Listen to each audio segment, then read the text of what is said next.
നമസ്കാരം, ഞാൻ PC James, Nirmala college, Kuravilangad. നമ്മൾ കഴിഞ്ഞ ദിവസം പറഞ്ഞത് ക്വസ്റ്റ്യൻസ് ഫോം ചെയ്യുന്നതിനും അതുപോലെ അതിന് ആൻസർ ചെയ്യുന്നതിനുമാണ്. അപ്പോൾ നമുക്കൊരു ക്വസ്റ്റ്യൻ നോക്കാം. അയാൾ എന്ത് വായിക്കുന്നു? അയാൾ എന്നുള്ളത് ഹീ ആണ്, എന്തെന്നുള്ളത് വാട്ട്, വായിക്കുന്നു റീഡ്. ഇത് റൂൾ അനുസരിച്ച് വരുമ്പോൾ ക്വസ്റ്റ്യൻ വേർഡായ വാട്ട് ആദ്യം വരണം, അത് വന്നു. അതിനുശേഷം ഓക്സിലറി വേണം. വായിക്കുന്നു എന്ന റീഡ് എന്ന വെർബില് ഓക്സിലറി ഇല്ല. അപ്പൊ എന്ത് ചെയ്യും? ആ റീഡിനെ സ്പ്ലിറ്റ് ചെയ്താൽ മതി. ആ റീഡിനെ സ്പ്ലിറ്റ് ചെയ്യുക എന്ന് പറഞ്ഞാൽ ഏത് വെർബിനെയും നമുക്ക് സ്പ്ലിറ്റ് ചെയ്യാം, രണ്ടാക്കാം. ഇപ്പോൾ റൈറ്റിനെ സ്പ്ലിറ്റ് ചെയ്താൽ ഡു റൈറ്റ് എന്ന് കിട്ടും. അതിൻ്റെ സിംഗുലർ ഫോമായ റൈറ്റ്സ് ആണെങ്കിൽ അത് ഡസ് റൈറ്റ് എന്ന് വരും. റോട്ട് ആണെങ്കിൽ റൈറ്റിന്റെ പാസ്റ്റ് ആണ്, എഴുതുക എഴുതി. അപ്പോൾ ആ ഓക്സിലറി ഡിഡ് ആയിട്ട് വരും. ഡു വന്നാലും ഡസ് വന്നാലും ഡിഡ് വന്നാലും അതിനുശേഷം അതിൻ്റെ ബേസ് ഫോമായ റൈറ്റ് മാത്രമേ വരാവൂ. അപ്പോൾ write, do write, writes, does write, wrote, did write. അത് നമുക്ക് വേറൊരു എക്സാമ്പിൾ പറഞ്ഞാൽ walk, do walk, walks, does walk, അതിൻ്റെ പാസ്റ്റ് ഓക്ട്, ഡിഡ് വോക്ക്. അപ്പോൾ ഇവിടെ വാട്ട് ഡസ് ഹി വരെയായി. ഇനി വായിക്കുന്നു എന്ന വാക്ക് അത് റീഡാണ്. ഓക്സിലറി ചേർക്കേണ്ടത് ഐ വരുമ്പോൾ ഡു, അതിൻ്റെ പ്ലൂറലായ വി വരുമ്പോൾ ഡു, യു വരുമ്പോൾ ഡു. യുവിൻ്റെ പ്ലൂറൽ യു തന്നെയാണ്, അപ്പൊ എങ്ങനെ വന്നാലും ഡു ആണ്. ഹി വരുമ്പോൾ ഡസ്, ഷീ വരുമ്പോൾ ഡസ്, ഇറ്റ് വരുമ്പോൾ ഡസ്, പ്ലൂറലായ ദേ വരുമ്പോൾ ഡു. ഇങ്ങനെ ഓർത്തിരിക്കാം. അതല്ലെങ്കിൽ അതിൻ്റെ മറ്റൊരു വഴി നമ്മൾ സ്പ്ലിറ്റ് ചെയ്യുക എന്ന് കണ്ടു.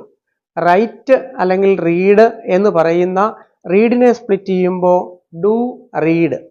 ഇവിടെ എവിടെയാണ് ഈ യെസ് വരേണ്ടത്, ഡസ് വരണ്ടേ? തേർഡ് പേഴ്സൺ സിംഗുലർ വരുമ്പോഴാണ്. തേർഡ് പേഴ്സൺ എന്ന് പറഞ്ഞാൽ ഹി, ഷീ, ഇറ്റ് മുതലായ വാക്കുകൾ വരുമ്പോൾ. ഇപ്പൊ ബാബു തേർഡ് പേഴ്സൺ സിംഗുലറാ. ബാബു റീഡ് എന്നതിന് പകരം ബാബു റീഡ്സ് എന്ന് വേണം. ഐ റീഡ് എന്ന് മതി, ഐ ഫസ്റ്റ് പേഴ്സണാ. ഷീ വരുമ്പോൾ റീഡ്സ് എന്ന് വേണം, അത് തേർഡ് പേഴ്സണാ. അപ്പൊ അങ്ങനെ നമ്മൾ മുമ്പേ പറഞ്ഞ ഹി, ഷീ, ഇറ്റ് മറ്റ് ഏത് തേർഡ് പേഴ്സൺ സിംഗുലർ വന്നാലും വെർബിനോടൊപ്പം എസ് ചേർക്കണം. അതിന്റെ റൂള് സിമ്പിൾ പ്രസന്റ് ടെൻസിൽ സബ്ജക്റ്റ് തേർഡ് പേഴ്സൺ സിംഗുലർ ആയാൽ വെർബിന്റെ കൂടെ എസ് ചേർക്കണം. അതനുസരിച്ച് ഹി റീഡ്സ്. അപ്പൊ റീഡ്സിനെ സ്പ്ലിറ്റ് ചെയ്യുമ്പോൾ എന്ത് കിട്ടി? ഡസ് റീഡ് എന്ന് കിട്ടി. ഇനി ആ ക്വസ്റ്റ്യൻ നോക്കിക്കേ. വാട്ട് ക്വസ്റ്റ്യൻ വേർഡ് ഹി വന്നത് കൊണ്ട് ഡസ് വന്നു. What does he read? Where do you go? നിങ്ങൾ എവിടെ പോകുന്നു? വെയർ ക്വസ്റ്റ്യൻ വേർഡ് യു വരുമ്പോൾ do, where do you go? അതാരാ? ആ പെൺകുട്ടി അല്ലെങ്കിൽ ആ സ്ത്രീ ആരാ? അല്ല, നിങ്ങൾ ആരാ? Who is she? അവൾ ആരാ? Who is she? ഇങ്ങനെയാണ് ക്വസ്റ്റ്യൻസ് പോകുന്നത്. ഇപ്പൊ ഒരു ചോദ്യം ചോദിക്കുന്നു, who are you? What is your name? Where do you come from? When will you come? What can I expect? ഇതെല്ലാം question word auxiliary subject verb എന്ന് പറഞ്ഞ. അപ്പൊ ക്വസ്റ്റ്യൻസിന്റെ ഏതാണ്ട് രീതി കണ്ടു. ഇനി നമുക്ക് സ്റ്റേറ്റ്മെന്റിലേക്ക് പോകാം, എങ്ങനെ ആൻസർ കൊടുക്കാം. ഈ ക്വസ്റ്റ്യൻ ഒന്നാമത്തെ വാട്ട് ഡസ് ഹി റീഡ് എന്ന് പറയുന്നു. അതിനെങ്ങനെ ആൻസർ കൊടുക്കാം? What does he read? അയാൾ എന്ത് വായിക്കുന്നു? അയാൾ ഹി റീഡ്സ് എ നോവൽ. ഇതൊരു ഉത്തരമാ, സ്റ്റേറ്റ്മെന്റാ. ചോദ്യങ്ങളിൽ ക്വസ്റ്റ്യൻസ് എന്ന് പറയും, അതിന് മറുപടി പറയുന്നതിനെ നമുക്ക് സ്റ്റേറ്റ്മെന്റ് എന്ന് പറയും എളുപ്പത്തിൽ. അപ്പോൾ ഉത്തരം എന്ന ഒരർത്ഥത്തിൽ ചോദ്യങ്ങളും ഉത്തരങ്ങളും. സ്റ്റേറ്റ്മെന്റ് എന്ന് പറഞ്ഞാൽ ഉത്തരം എന്നല്ല, പ്രസ്താവന എന്ന് മാത്രമേ അർത്ഥമുള്ളൂ. പക്ഷേ നമ്മൾ ചോദ്യോത്തരങ്ങൾ അത് എളുപ്പത്തിൽ മനസ്സിലാക്കാൻ വേണ്ടിയാ. അപ്പോൾ what does he read? He reads a novel. രണ്ടാമത്തെ ചോദ്യം, വെയർ ഡു യു ഗോ? നീ എവിടെ പോകുന്നു? I go to Pala. ഞാൻ പാലായ്ക്ക് പോകുന്നു. Third, who is she? അവൾ ആരാണ്? She is a doctor. Question വന്നത് ആ രീതി അനുസരിച്ച് question word auxiliary subject verb വന്നു. ഇനി ആൻസർ വന്നത് എങ്ങനെയാണ്? സബ്ജക്റ്റ് കഴിഞ്ഞിട്ട് വെർബ് വന്നു, അവിടെ ഓക്സിലറി ഇല്ല. He reads a novel. അയാൾ ഒരു നോവൽ വായിക്കുന്നു. I go to Pala. ഞാൻ പാലായ്ക്ക് പോകുന്നു. ഹി സബ്ജക്റ്റ് ആണ്, റീഡ് അല്ല. ഹി വരുമ്പോ റീഡ്സ് വരും. എ നോവൽ എന്ത് വായിക്കുന്നു? I go to Pala. I വരുമ്പോ എസ് വേണ്ട, ഗോ ടു പാല, പാലായ്ക്ക്. She is a doctor. അവൾ ഒരു ഡോക്ടറാണ്. ആ സ്ത്രീ ഒരു ഡോക്ടറാണ്.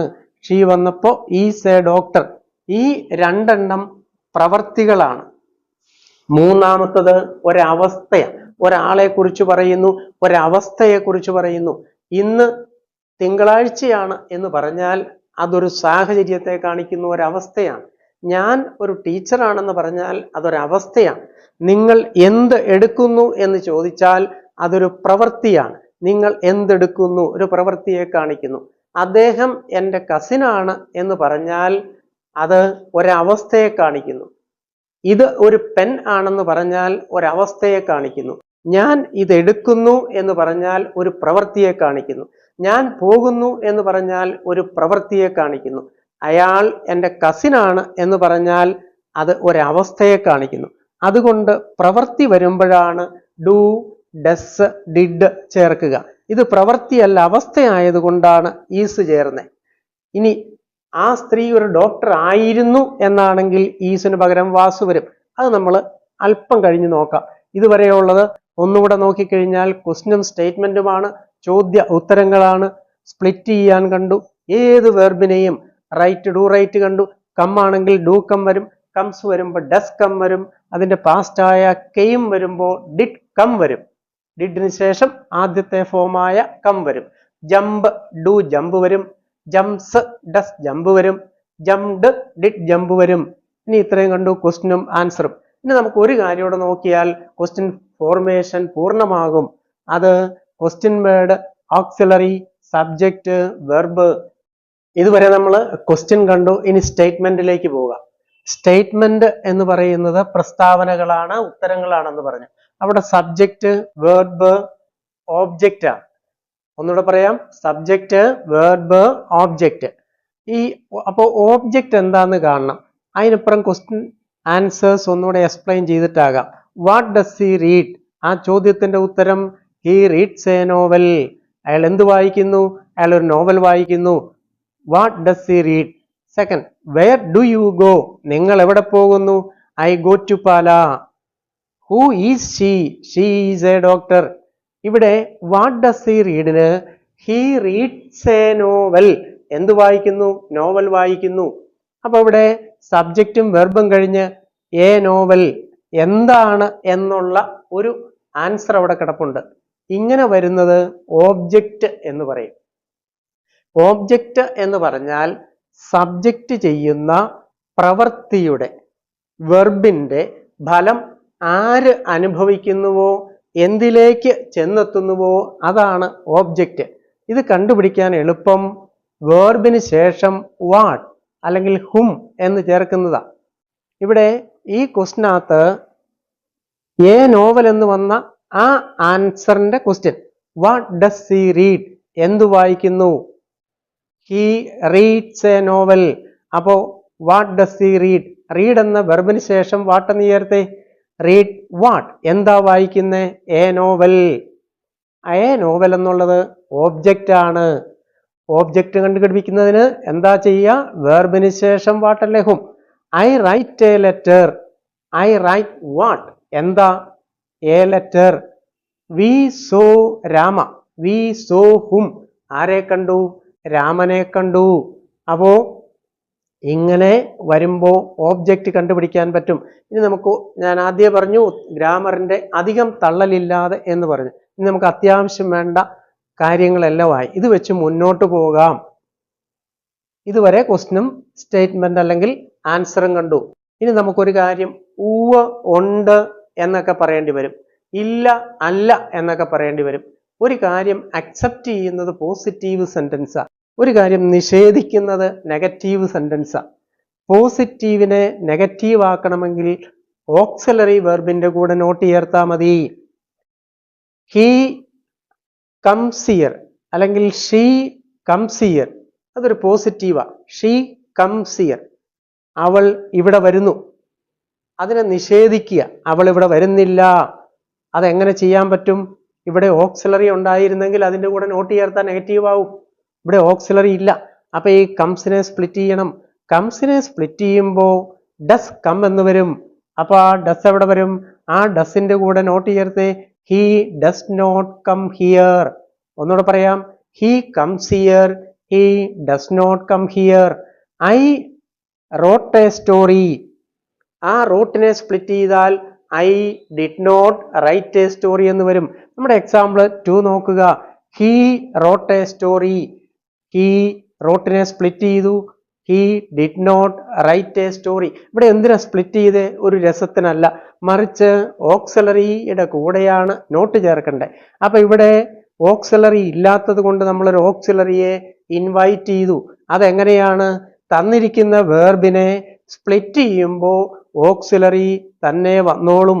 അതുകൊണ്ടാണ് നമ്മളിവിടെ കണ്ട write, do write, writes, does write, wrote, did write എന്ന് പറഞ്ഞത്. ഇതുവരെ കണ്ടതിനെ നമ്മളൊന്ന് ചുരുക്കിയാൽ 2 തരം സെന്റൻസ് ലൈഫിലുള്ള ഒന്ന് കണ്ടു, ക്വസ്റ്റ്യനും സ്റ്റേറ്റ്മെന്റും.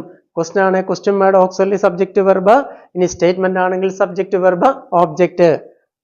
ക്വസ്റ്റ്യൻ വേർഡ് അത് കഴിഞ്ഞ് നമ്മൾ പറഞ്ഞു ബാക്കി. ഇനി ഓബ്ജക്റ്റ് ആണ് ഇന്ന് പുതുതായിട്ട് കണ്ടത്. ഇവിടെ ഓബ്ജക്റ്റ് എന്ന് പറഞ്ഞാൽ വേർബിന്റെ കൂടെ വാട്ട് അല്ലെങ്കിൽ ഹും എന്ന് ചേർക്കുമ്പോൾ കിട്ടുന്ന ആൻസർ ആണ്. രാമ കിൽഡ് രാവണ എന്ന് പറഞ്ഞാൽ രാമൻ രാവണനെ കൊന്നു. രാമനാണ് പ്രവൃത്തി ചെയ്തയാൾ സബ്ജക്റ്റ്, കിൽഡ് ആണ് വെർബ് പ്രവൃത്തി എന്ന് പറയുന്നത്. ഹും ആരെ കൊന്നു? രാവണനെ കൊന്നു. അങ്ങനെ വരുമ്പോൾ അതിന്റെ ഓബ്ജക്റ്റ് ആ രാമൻ ചെയ്ത കർമ്മത്തിന്റെ പ്രവൃത്തിയുടെ ആ ഫലം അനുഭവിച്ചത്, ഓബ്ജക്റ്റിന് കർമ്മം എന്നാണ് പറയുക, ആ ഫലം അനുഭവിച്ചത് 3ാം കക്ഷി. രാമ കിൽഡ് ഹും ആരെ? രാവണ. രാവണൻ ഓബ്ജക്റ്റ് ആണ്. I boat A pen. ഞാനൊരു പെൻ വാങ്ങിച്ചു. ഐ ഞാൻ പ്രവൃത്തി ചെയ്തു സബ്ജക്റ്റ്. ബോട്ട് BUY ബൈ എന്നുള്ളതിന്റെ പാസ്റ്റ് BOUGHT ബോട്ട് വാങ്ങിച്ചു. I boat A pen. ഞാൻ എന്താ വാങ്ങിച്ച? I boat what. ഞാൻ വാങ്ങിച്ചത് ഒരു പെന്നാണ്. അത് ഓബ്ജക്റ്റ്. അപ്പൊ നമുക്കൊരു അടിസ്ഥാനമായി ഇനി നമ്മൾ കുറച്ചുകൂടെ കയറി പോകാം. അത് നമുക്ക് അടുത്ത ക്ലാസ്സിലേക്ക് വരാം.